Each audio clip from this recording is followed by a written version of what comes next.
Welcome to another episode of Frame by Frame, a series dedicated to the craft of filmmaking. This month, Assassin's Creed hits theaters, hopefully with more than the dull thud that accompanies most video game adaptations. What's interesting about this adaptation is the depth of talent attached. The cast of killers includes Michael Fassbender, Jeremy Irons, and Marion Cotillard, as well as Justin Kurzel, the director behind the Snowtown Murders and the latest adaptation of Macbeth. Yet what fascinates me even more about Assassin's Creed, as both a game and a film, is the Animus. For the uninitiated, the Animus is a device that renders genetic memories into a virtual reality simulation. That's right, all this period piece stuff you're seeing, it's all a VR simulation.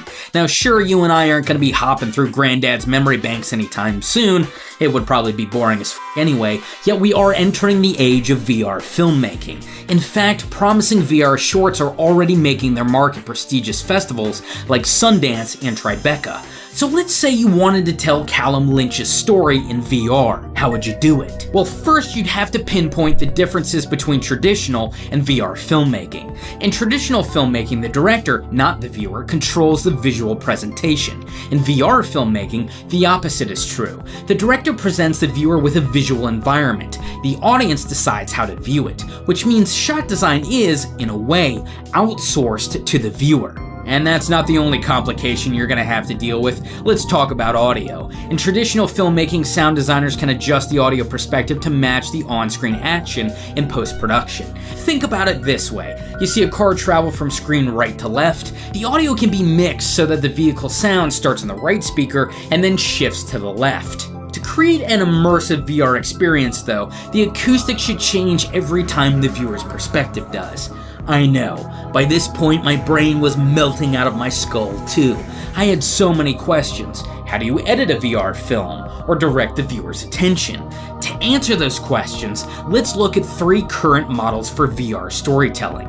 Grand Unified Theory number 1. Let's call it fixed camera narrative. Shorts like The Click Effect and World Tour are solid examples of this style. The approach can involve one or more locations. Either way, the camera remains stationary throughout, allowing the user to only view the environment from a fixed position. Transitions, not camera movement, are used to shuffle the viewer between locations. To me, this is the least creative approach to VR filmmaking. That said, I think it's also the most effective for conveying a specific mood or atmosphere. Alright, Grand Unified Theory number 2, the moving camera narrative. This type of VR film uses you guessed it, moving camera, match cuts, as well as visual and audio cues to guide viewers through a narrative.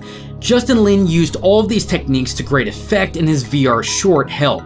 The film was made by stitching together several long VR shots with seamless match cuts, very similar to how Alejandro Iñárritu directed Birdman. The only difference is that Help's audience has multiple ways to view the film, so Lin uses both audio cues and visual cues to guide the audience's attention from one plot point to the next. This approach makes Help's albeit simple story easy to follow. No mean feat considering the complications inherent to the medium. My opinion, if VR storytelling has a future, Help and films like it are the shape of things to come.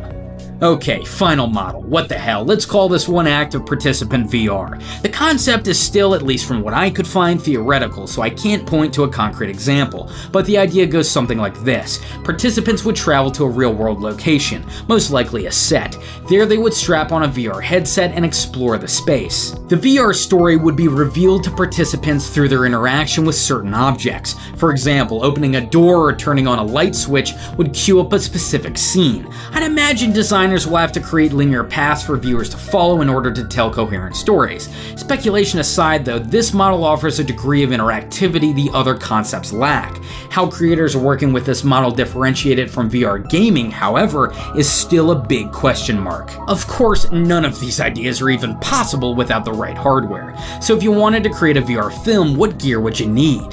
Let's start with 360 cameras. For consumers, the Ricoh Theta S is a popular choice. For professionals with deep pockets, it's the Nokia Ozo. Regardless of the model, 360 cameras basically work the same way. Their bodies house multiple cameras that record simultaneously. These multiple perspectives are then stitched together to create one 360-degree wide shot.